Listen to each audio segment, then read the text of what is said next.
जय हिंद दोस्तों, मैं सत्ताम और इस वर्षीय एजुकेशन में आप सभी का स्वागत करता हूं मेरे प्यारे दोस्तों। आज हम देखेंगे LCM and HCF part 1 basic लेके आकर चुका हूं आप लोगों के सामने। अच्छे से समझिएगा क्योंकि एक लंबा चौड़ा पार्ट आने वाला है। पार्ट वाइज हम जीरो से पूरा हायर लेवल तक देखेंगे। तो पहले बेसिक समझते हैं पहले पार्ट में और जानते हैं एलसीएम क्या होता है, एलसीएम और एचसीएफ। तो एलसीएम एंड एचसीएफ, एलसीएम ये भी इंग्लिश में बोलते हैं और इसका शॉर्ट फॉर्म है। फुल फॉर्म की बात करें तो लिस्ट कॉमन मल्टीपल एलसीएम होगा और एचसीएफ हायर कॉमन फैक्टर होता है। एलसीएम को हिंदी में लघुत्तम समापवर्तक कहते हैं और एचसीएफ को हिंदी में महत्तम समापवर्तक कहते हैं। शॉर्टकट में एलसीएम को लौसा कहते हैं हिंदी में और एचसीएफ को शॉर्ट फॉर्म हिंदी में मौसा कहते हैं। और आइए हम विथ डिफिनीशन इसका देखते हैं। एलसीएम के बारे में पहले सीखेंगे, जानेंगे और उसके बाद एचसीएफ के बारे में जानेंगे, सीखेंगे। तो एलसीएम डिफिनीशन अपनी भाषा में बनाया गया है कि वह छोटी से छोटी संख्या होती है जो दी गई संख्याओं को पूरी तरह क्या कर दे, विभाजित कर दे। तो एग्जाम्पल पहला हम देखते हैं और अच्छे से समझने की कोशिश करते हैं। 24, 32, 40 तीन संख्या का हम 24, 32, 40 इन तीन संख्याओं का एलसीएम देखेंगे। अच्छा, एलसीएम क्या होता है एक बार समझ लेते हैं। एलसीएम होता है लिस्ट कॉमन मल्टीपल। लिस्ट को हिंदी में क्या कहेंगे, न्यूनतम। कॉमन को क्या कहेंगे, उभयनिष्ठ, मतलब जो दोनों में शामिल हो। ठीक है, जैसे ये एक रूम है हमारा मान लीजिए और ये दीवार है बोर्ड और पीछे भी एक रूम है और उधर से भी दीवार है। ठीक है, तो ये दीवार इस रूम के लिए भी, इस रूम में भी शामिल है और उधर के रूम में भी शामिल है, यानी दोनों रूम में शामिल है। तो क्या हो जाएगा, ये कॉमन हो जाएगा। क्या हो जाएगा, कॉमन, यानी उभयनिष्ठ हो जाएगा। ठीक है, तो हिंदी में समझ लेते हैं न्यूनतम उभयनिष्ठ अपनी भाषा में समझने के लिए। मल्टीपल मतलब गुणज होता है। गुणज मतलब क्या होता है, पहाड़ा, पढ़े होंगे बचपन से तो वही होता है। गुणज का मतलब पहाड़ा होता है। ठीक है, चलिए अब हम देखते हैं, निकालते हैं बेसिक रूल से इसका। देखिए हम बेसिक रूल से कैसे देखते हैं, कम से कम दो ऐसा फैक्टर जो हमारा विभाजित हो। किससे, तो पहले 2 से चालू करेंगे। 2 से अगर दो कम से कम फैक्टर नहीं डिवाइड होगा, नहीं विभाजित होगा तो 3 से चेक करेंगे। 3 से नहीं होगा 4 से चेक करेंगे। 4 से नहीं होगा तो 5 से चेक करेंगे। मतलब स्टेप वाइज बढ़ेंगे। कम से कम 2 फैक्टर होना चाहिए पूर्ण विभाजित। तो पहले 2 से चेक करते हैं तो 2 से 24 भी होगा, 32 भी होगा, 2 हो ही रहा है। तीसरा देखना चाहे तो देख लीजिए, तो 40 भी होगा। तो सोने पे सुहागा है, 2 से ज़्यादा हो तो कम से कम तो 2 होना ही चाहिए डिवाइड पूरी तरह। तो 2 से पूरी तरह होगा तो 2 12 दूनी के 24, 16 दूनी के 32 और 20 दूनी के 40। फिर देखिए 2 से हो जाएगा तो 2 से फिर देते, 2 छक्का 12, 2 8 16, 2 दहिया 10। फिर 2 से हो जाएगा, 2 3 2 चौका, 2 3 6 2 चौका 8, 2 5 10। अब देखिए ना 2 से 2 होगा, 2 से केवल 4 होगा तो 1 होने से काम नहीं चलेगा।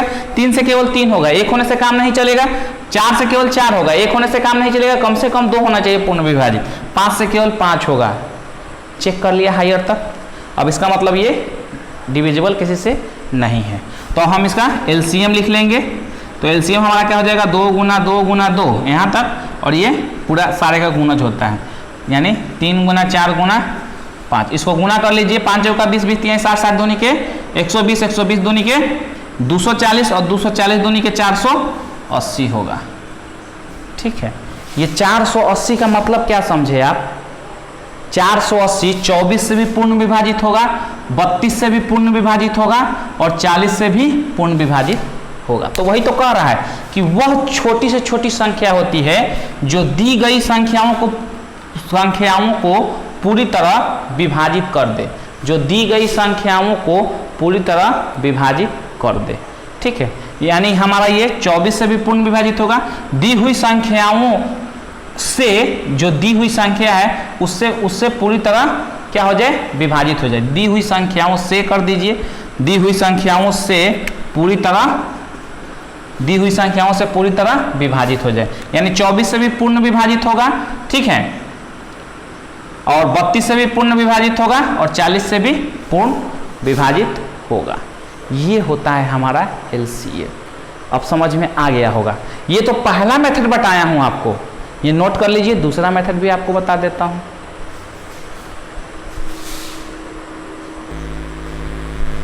आइए इसको दूसरे मेथड से भी समझ लेते हैं। देखिए 24 का फैक्टर,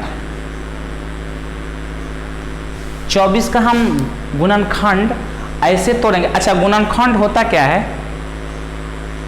गुणनखंड क्या होता है? ऐसा छोटी से छोटी संख्या में ऐसी अभाज्य संख्याओं के गुणनफलों में तोड़ देंगे। किसी भी संख्या को अभाज्य संख्या का गुणनफल में तोड़ना होता है, ठीक है। कि ऐसा फैक्टर आपको मिलेगा जो अभाज्य संख्या होता है, ठीक है। तो जैसे अभाज्य संख्या क्या होता है, नंबर सिस्टम में पढ़ा चुका हूं आपको। 2 होगा, 3 होगा, 5 होगा, 7 होगा, ठीक है। इस प्रकार 11, 13, 17, 19 बहुत सारी लंबी सीरीज है, ठीक है। तो हम इसको तोड़ते हैं। जो गुणनखंड निकलता है हमारा अभाज्य संख्याओं का ही गुणज होता है वो, ठीक है। ये चीज़ का आप याद रखिएगा। जो गुणनखंड होता है हमारा अभाज्य संख्याओं का ही गुणज होता है, मतलब उससे छोटा हम नहीं तोड़ सकते हैं। समझ रहे हैं? तो देखिए, चलिए इसको तोड़ लेते हैं। 2 दूनी के 4, 4 दूनी के 8 और 2 दूनी के 4 और 4 दूनी के 8 और 8 तिरी के 24। चलिए 32 को तोड़ लेते हैं। 2 दूनी के 4, 4 दूनी के 8, 8 दूनी के 16, 16 दूनी के 32, 2 दूनी के 4, 4 दूनी के 8, 8 दूनी के 16, 16 दूनी के 32। चलिए, मतलब ये देखिए गुणनखंड जो टूटा है एकदम छोटा है, इससे छोटा तोड़ ही नहीं सकते। यानी वो अभाज्य संख्या होता है। अभाज्य संख्या को तोड़ सकते हैं? नहीं तोड़ सकते हैं। जैसे 11 अभाज्य संख्या, उसको क्या तोड़ सकते हैं? 1 और 11 इसी से विभाजित होगा, यानी फैक्टर 2 हो, लिस्ट कम से कम 2 फैक्टर हो, और वो भी क्या 1 से और स्वयं से। चलिए अब हम 40 को भी लिख लेते हैं। तो 2 दूनी के 4 और 4 दूनी के 8 और 8 5 40। ये हुआ आपका, सारे के सारा अभाज्य संख्या होता है। चलिए अब समझ गए होंगे आप। अब देखिए इसमें क्या होता है, हमें ये देखना है कि इसमें कॉमन कौन कौन सा फैक्टर है, ठीक है। देखिए 2 क्या है, तीनों में शामिल है। ये भी 2 क्या है, तीनों में शामिल है। ये भी 2 क्या है, तीनों में शामिल है। यानी अब LCM लिखने का तरीका क्या हो जाएगा, ध्यान से देखिएगा। तो यानी 1 2 तीनों में शामिल है, फिर 1 2 तीनों में शामिल है, फिर 1 2 तीनों में शामिल है। तो एक बार लिख दिए तीनों में जितना शामिल है। चलिए, और अगला आपका क्या है, जो बचा हुआ संख्या है उसको सारे को लिख दीजिए। यानी 3 गुना 2 गुना 2 गुना 5। अब गुना करते हैं, देखते हैं पिछली बार जो आया था वो आया है कि नहीं। 480 आया था, तो 5 दूनी के 10, दूनी के 20, 20 60, 7 दूनी के 120, 120 दूनी के 240, 240 दूनी के 480। ये भी कितना आया, 480। दूसरा मेथड ये रहा, घबराइए नहीं, नोट कीजिए। तीसरा मेथड भी बताता हूँ। आइए तीसरा मेथड भी समझते हैं। सबसे इजी मेथड अब हम करने जा रहे हैं। देखिए 24 को हम क्या लिख सकते हैं, 2 गुना 2 गुना 2, 2 दूनी के 4, 4 दूनी के 8, 8 दूनी के 8 तिरी के 24। चलिए इसको क्या लिख सकते हैं, 2 के पावर 3, गुना में पावर जुड़ जाएगा, सब पे पावर 1 होता है, 1 + 1 + 1, 2 के पावर 3 और 3 के पावर 1। ये तो अकेले है तो 1 लिख सकते हैं, नहीं भी लिख सकते हैं, 1 पावर ऑलरेडी होता है। 32 को क्या लिख सकते हैं, 2 दूनी के 4, 4 दूनी के 8, 8 दूनी के 16, 16 दूनी के 32, यानी 2 के पावर 5, ठीक है। इसको क्या लिख सकते हैं, 40 को, तो 2 दूनी के 4, 4 दूनी के 8 और 2 दूनी के 4, 2 दूनी के 4, 4 दूनी के 8, 8 5 40, ठीक है। अब इसको क्या लिख सकते हैं, 2 के पावर 3, 2 के पावर 3 गुना 5। अब LCM क्या होगा मेरे प्यारे दोस्तों, देखिए इसमें भी 2 का कुछ पावर है, इसमें भी 2 का कुछ पावर है, इसमें भी 2 के कुछ पावर है, ठीक है। तो हम हाइयर पावर ले लेंगे। 2 के पावर हाइयर किस में है, इसमें है, तो 2 के पावर 5 ले लेते हैं, ठीक है।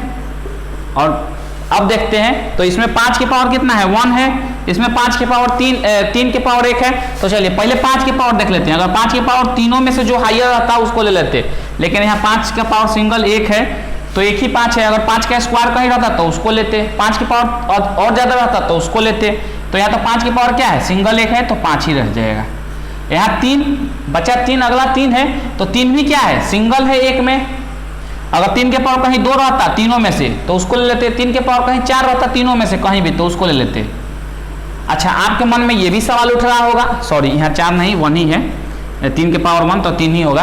आपके मन में ये भी सवाल उठ रहा होगा कि अगर 2 के पावर 3 2 के पावर 3 तीनों में रहता तब कौन सा लेते।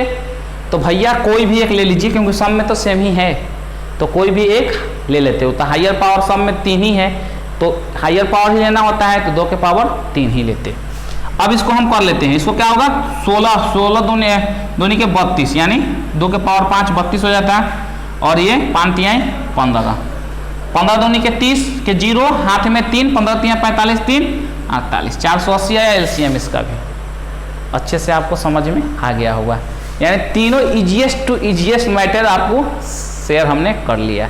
अब देखते हैं हम HCF, इसको नोट डाउन कर लीजिए, फिर HCF को हम देख लेते हैं।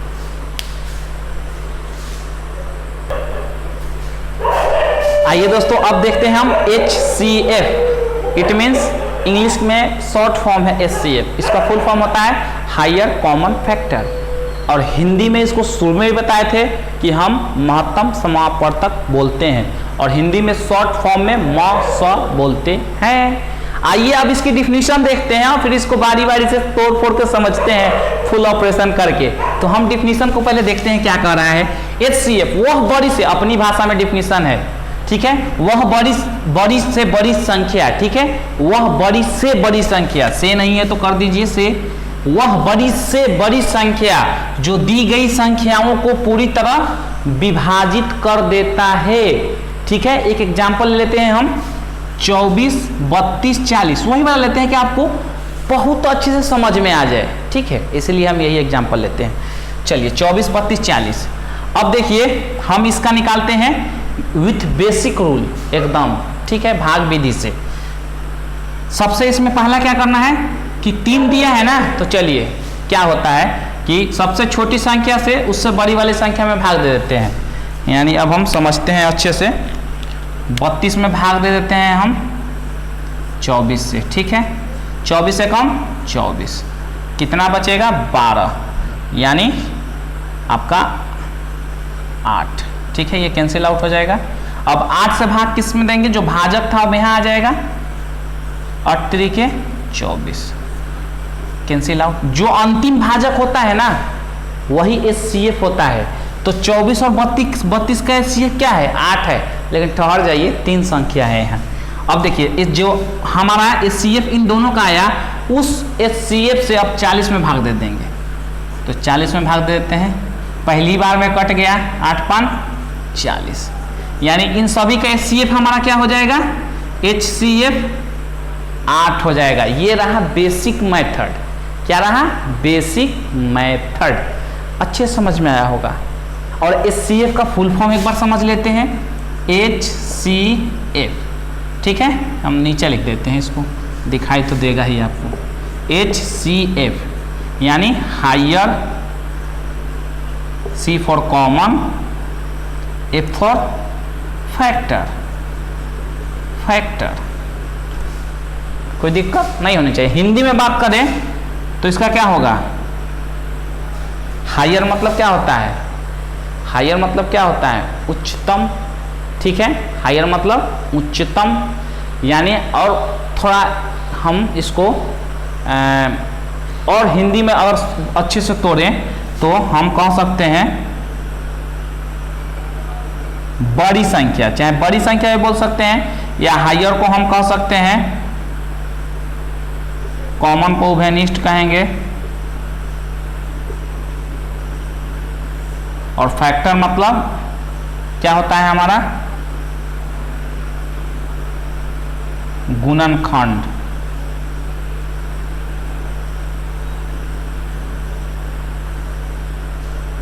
हायर मतलब बड़ा भी कह सकते हैं, बड़ी चाहे बड़ा या उच्चतम, ठीक है, ये होता है हमारा। अगर बेसिक देखेंगे तो यही होता है हमारा। ये अपनी भाषा में हमने तोड़ा कि जो बड़ा उभयनिष्ठ गुणनखंड होगा, ठीक है, वही हमारा क्या कहलाएगा, HCF कहलाएगा। इसको नोट करिए, फिर और अच्छे से समझते हैं इसको। नोट कर लिया होगा। चलिए तो देखिए हमने इसको अपनी भाषा में तोड़ दिया। समझने के लिए आपको हायर बोले तो बड़ा, यानी अधिकतम भी बोल सकते हैं। तो अगर बड़ा नहीं अच्छा लग रहा आप तो अधिकतम भी कह सकते हैं इसको।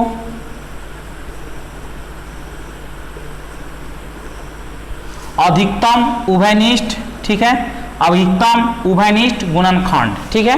तो 8 जो हमारा आया है ना, तो ये अधिकतम उभयनिष्ठ गुणनखंड है, यानी तीनों का जब गुणनखंड तोड़िएगा तो उस मेथड से भी मैं दिखा दूंगा कि तीनों का जब गुणनखंड तोड़िएगा तो आपको क्या मिलेगा, हायर जो कॉमन फैक्टर मिलेगा वो 8 ही मिलेगा तीनों में, ठीक है। चलिए तो हम आपको इसको आप नोट तो कर ही लिए होंगे, ठीक है। इसको हायर बोले तो अपनी भाषा में अधिकतम, कॉमन मतलब उभयनिष्ठ और फैक्टर मतलब गुणनखंड, हिंदी में अपनी भाषा में निकाले हैं इसको, ठीक है। अधिकतम उभयनिष्ठ गुणनखंड आप इसको नोट कर लिए होंगे। चलिए मैं इसको मिटा देता हूं, फिर समझते हैं एक बार। दोस्तों हमारा HCF क्या आया था, 8 आया था। अब देखिए इसका हम गुणनखंड लिख के समझते हैं अच्छे से। 24 का गुणनखंड क्या होगा, देखिए 24 को हम क्या लिख सकते हैं, 2 दूनी के 4, 4 दूनी के 8, 8 तिरी के 24, ठीक है। चलिए अब और समझते हैं 32 को,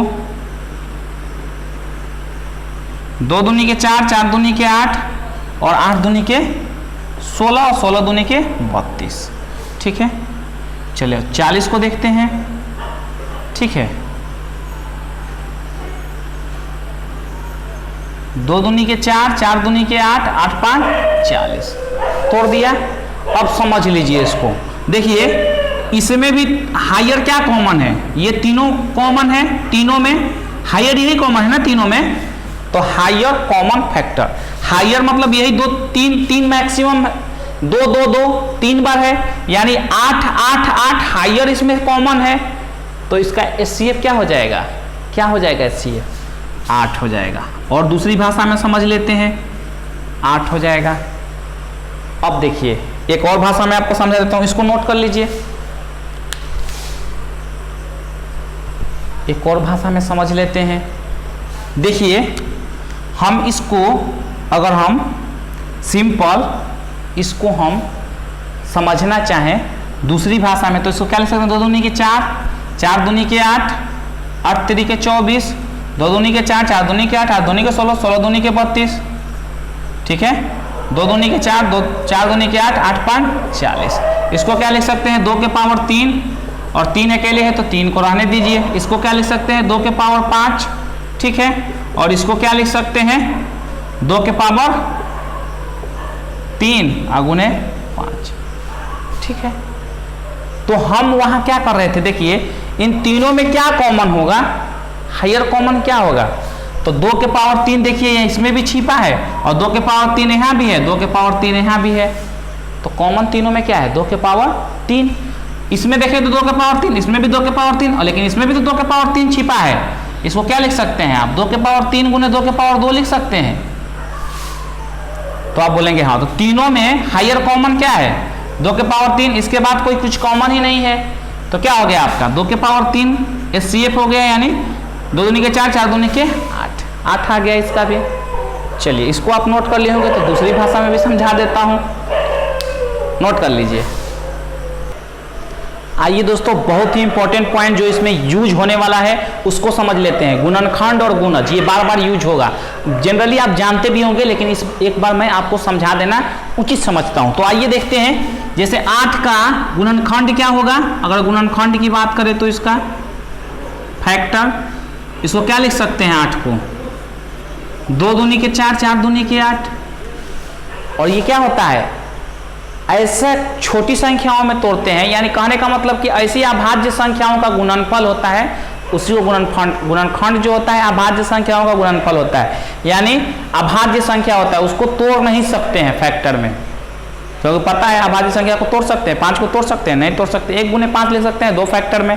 ये बार बार बताता हूं मैं, लिस्ट कम से कम 2 फैक्टर होने चाहिए, एक से कटे, एक स्वयं से कटे, ठीक है। तो बात वही यही आ गई कि हम अभाज्य संख्याओं का गुणनफल क्या कहलाता है, गुणनखंड कहलाता है। और इसी 8 का गुणज क्या कहलाएगा, तो ये तो आपका हो गया गुणनखंड, लिख देता हूं गुणनखंड। तो गुणज क्या होता है, यानी मल्टीपल, इसको फैक्टर बोलते हैं, इसको मल्टीपल बोलते हैं, ठीक है। तो गुणज क्या होता है, तो 8 का गुणज क्या होगा, पहरा होता है, 8 8 दूनी के 16 8 3 के 24, ठीक है, 8 3 के 24, 8 चौका 32, 8 5 40, 8 6 48, ठीक है। इस प्रकार जो 8 का गुणज आपका आएगा वो क्या कहलाएगा, गुणज कहलाएगा, जो 8 का पहरा आएगा। ये बहुत ही इंपॉर्टेंट फैक्टर था, ठीक है। अब हम सोचेंगे कि आप इसका यूज बहुत अच्छे से होता है, उसको हमें समझना जरूरी है। तो इसको आप पहले नोट कर लीजिए, मैं पूरा को मिलाता हूँ, फिर एक क्वेश्चन में समझाता हूँ। आइए दोस्तों अब समझते हैं। जैसे 2 4 6, इसका हमें क्या निकालना है, एलसीएम निकालना है, ठीक है। क्या निकालना है, एलसीएम। तो इसका आप सिंपल एलसीएम निकालेंगे तो क्या हो जाएगा, अगर हम 2 को तोड़ेंगे तो 1 गुना 2, 4 को तोड़ेंगे तो 2 गुना 2, ठीक है, और 6 को तोड़ेंगे तो 2 3 6। तीनों में कॉमन क्या है, तो 2 है, तो एलसीएम में क्या लिख लेंगे, यहाँ चलिए एलसीएम में 2 लिख लेंगे और बाकी बचा हुआ गुना कर देते हैं, बता चुके हैं 2 गुना 3, यानी 3 दूनी के 6, 6 दूनी के 12 आया। अब चलिए इसको गुणज तोड़ लेते हैं, 2 का गुणज क्या होगा आपका, समझ लेते हैं एक बार अच्छे से। 2 4 6 8 10 12 14 16 18 20 22 24 और बढ़ते जाएंगे तो आते जाएगा, ठीक है, इस प्रकार। और हम लिख लेते हैं किसका, 4 का, तो 4 8 12 16 20 24 28, इस प्रकार ये भी चला जाएगा। और लिखना चाहें 6 का, तो 6 12 14 36 18 24 30, इस प्रकार ये भी चला जाएगा। तो देखिए इसमें से एलसीएम क्या होता है, लीस्ट कॉमन फैक्टर होता है, लीस्ट कॉमन फैक्टर। अब देखिए गुणज की जरूरत पड़ी समझाने के लिए, और इस तरह क्वेश्चन जैसे जैसे क्वेश्चन आएगा वैसे वैसे मैं और समझाऊंगा, थोड़ा बेसिक है तो और एक्सपेंड कर देता हूँ, समझा देता हूँ आपको। देखिए इसमें से लिस्ट वह कौन सी छोटी से छोटी संख्या है जो तीनों में पाया जा रहा है, तीनों में कॉमन है, एलसीएम ही होता है ना, लिस्ट कॉमन फैक्टर। तो देखते हैं, देखिए लिस्ट क्या है, 12 है, इसमें भी 12 है और इसमें भी 12 है, तो 12 ऐसी छोटी छोटी कॉमन संख्या है जो तीनों में शामिल है, ठीक है, उभयनिष्ठ, ठीक। तो हमारा ये क्या हो जाएगा, एलसीएम हो जाएगा। कितना हो जाएगा इसका एलसीएम, 12 हो जाएगा। और ऐसा नहीं है कि आगे इसका कुछ कॉमन नहीं होगा, छोटी छोटी बात की है, बड़ी से बड़ी हो सकती है। देखिए बड़ी से बड़ी में हमारा बात करें तो 16 16 इसमें नहीं है, 18 इसमें नहीं है, 24 24 24 24 24 24 भी शामिल है ना, लेकिन हम 24 नहीं लेंगे, क्यों, क्योंकि हमको तो लिस्ट लेना है ना, न्यूनतम लेना है ना, छोटी छोटी लेना है ना, तो ले लिया, छोटी छोटी 12 है। इस प्रकार भी हम एलसीएम को लिख सकते हैं, समझ सकते हैं। नोट डाउन कर लीजिए इसको भी।